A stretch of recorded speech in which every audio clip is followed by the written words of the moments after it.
Current stress levels are higher than pre-pandemic levels across the board, according to a recent study by the American Psychological Association. The survey found nearly 2/3 of adults agree that uncertainty about the coming months causes them stress. Thanks for joining us for this week's Health News You Can Use. I'm Lindsay Stish.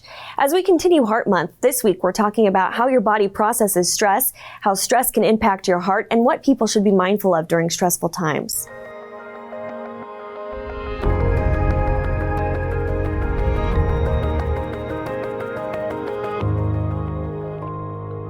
With me today is Dr. Tracy Stevens, a cardiologist and medical director of St. Luke's Muriel Kauffman Women's Heart Center. Thanks so much for joining us. Thank you. So Dr. Stevens, first of all, how do our bodies respond to stress? Our bodies respond to stress through a very basic mechanism that was created in us millions of years ago to serve as a protective mechanism to respond to stress. So we know it as the fight or flight response, the adrenaline system. Now, back then, we were given this system to react, but it also turned off so we could relax. In the past few years, more than ever, that adrenaline system is not turning off. I think of it as the hamster wheel. It's constantly going. Whereas we were created to have that hamster wheel turn off, it's constantly going now. And we know that we can't get rid of stress, but how our body responds to stress is the key. Stress can be good, but we have to know how to filter it. Okay, very interesting. So how does stress impact heart health? Stress can impact our heart health through this adrenaline system.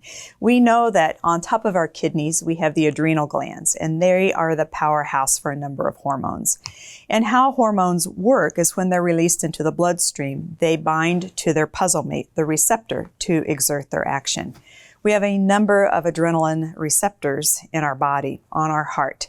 And so when that occurs, when the stress releases the fight or flight hormone, adrenaline, it can raise our heart rate, increase our blood pressure, and cause a constant pressure against our blood vessels that over time can be quite unhealthy.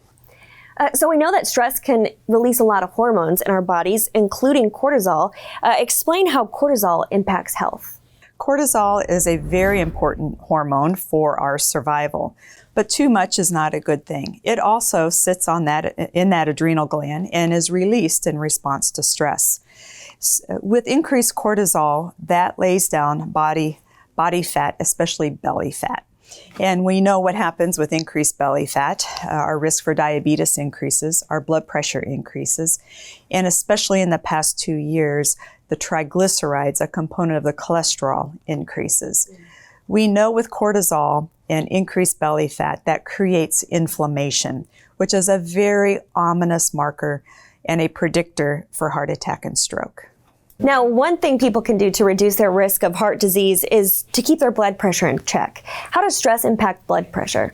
Stress is a major risk factor for high blood pressure. And so it is very important to know what your blood pressure is. You can't see high blood pressure, you can't feel it. And it's the single most important risk factor that causes blindness, stroke, dementia, heart attack, heart failure, kidney failure. And it's when the blood pressure is constantly elevated, it can create inflammation and make plaque rupture, which results in a crisis, heart attack and stroke. It's also one of the leading causes of congestive heart failure in our country. So what other areas can stress impact? A very important area I feel stress impacts, especially in these past 2 years, is sleep. Sleep is our body's repair time. And we know with the constant stress that we're facing, that we go to bed dead tired, we can fall asleep. But it's the 3 a.m. awakening. I call it the monkey mind. Our mind's racing, we are problem solving, we don't fall back to sleep. And many of us start our day by being awake since 3 in the morning. When we sleep, our immune system kicks in and repairs our body.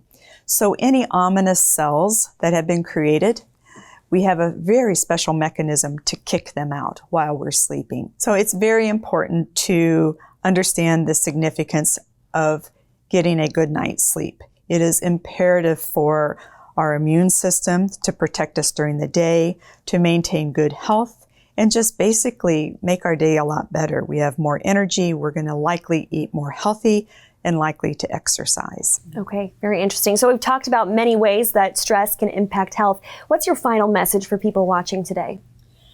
I think stress is here to stay.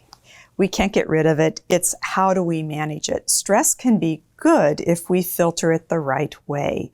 But be sure to prioritize, to take time for some downtime. Get back to that relaxation phase. Be able to get a good night's sleep. Watch your blood pressure. There's a heart rhythm in our country now that's epidemic as much as the pandemic, and it's atrial fibrillation, related to stress, related to blood pressure, lack of sleep. And we know it's a big risk factor for stroke. So finding ways to manage stress, you're worth it. Okay, great. Well, thanks so much for joining us today. Thank you. To find out more about heart health, visit stlukeskc.org/heart. You can also find more Heart Month stories and updates on other health news, including the COVID pandemic, at stlukeskc.org/news. Thanks again for watching. We'll see you next time on Health News You Can Use.